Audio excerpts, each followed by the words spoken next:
اگر کوئی نگلیکٹ ہو جاتا ہے تو اس چیز کو روکنے کے لیے ہم ان دونوں عہدوں کو الگ کر رہے ہیں، اور یہ عمران خان کے حکم کے بعد جو ہے وہ ہو رہا ہے، بہت جلدی اس حوالے سے نوٹیفیکیشن بھی جاری کر دیا جائے گا۔ ویورز، چیزیں اتنی سادہ نہیں ہیں۔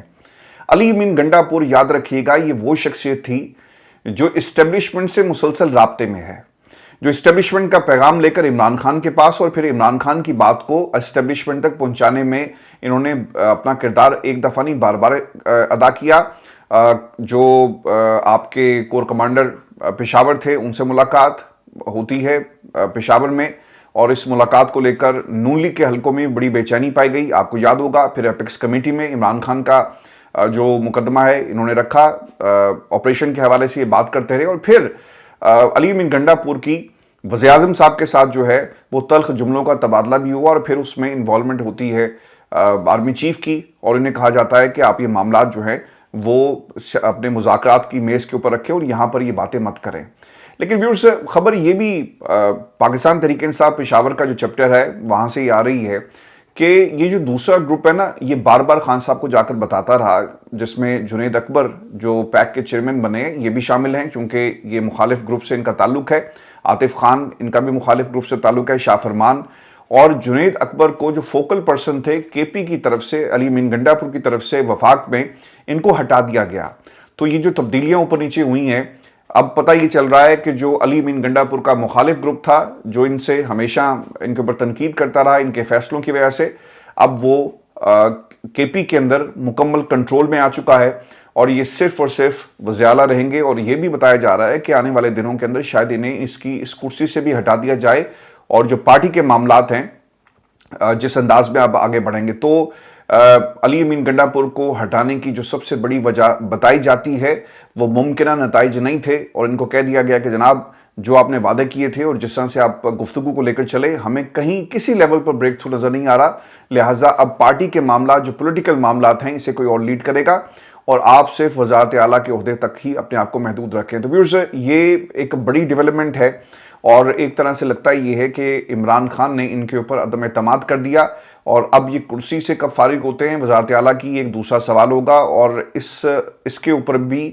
بتایا یہ جاتا ہے کہ کام شروع کر دیا گیا ہے، اور کچھ دنوں کے اندر کچھ ایسے نام بھی ہوں گے جو عمران خان کے سامنے رکھے جا سکتے ہیں۔ اب جنید اکبر کا آنا، علی امین گنڈا پور کا اس طرح سے جانا، یہ ہمیں کیا بتا رہا ہے کہ عمران خان سے جو رپورٹ ان کو کیا گیا علی امین کی طرف سے، وہ وعدے ویسے سچ نہیں ہوئے، اور اس کے اوپر عمران خان جو ہے وہ ان سے زیادہ کو خوش نظر بھی نہیں آتے۔ دوسرا کام یہ بھی کیا گیا ہے، سلمان اکرم راجہ نے جو پریس کانفرنس کی، پنجاب کے اندر تحریک انصاف کو آرگنائز کرنے کی سر بہت بڑی اس وقت ضرورت بھی ہے، اور تحریک انصاف کو یہ اب کر لینا چاہیے۔ الیکشن کے بعد تحریک انصاف کو میدان میں ہونا چاہیے تھا، حکومت ابھی نہیں آئی تھی تو حالات ڈیفرنٹ ہوتے۔ اب تو کوئی تنقید جو مریم نواز ہے اس کے اوپر کر ہی نہیں سکتا، چونکہ جو بھی تنقید کرے گا وہ تو اب واٹس ایپ گروپس میں ایڈمن کو بھی گرفتار کروا رہے ہیں اور انہیں پکڑا جا رہا ہے۔ تو تحریک انصاف کو پنجاب میں جو انہوں نے سپیس دی تھی نا، اس کا نقصان آپ دیکھ لیں کیا ہو رہا ہے۔ اگر یہ احتجاج جاری رہتا،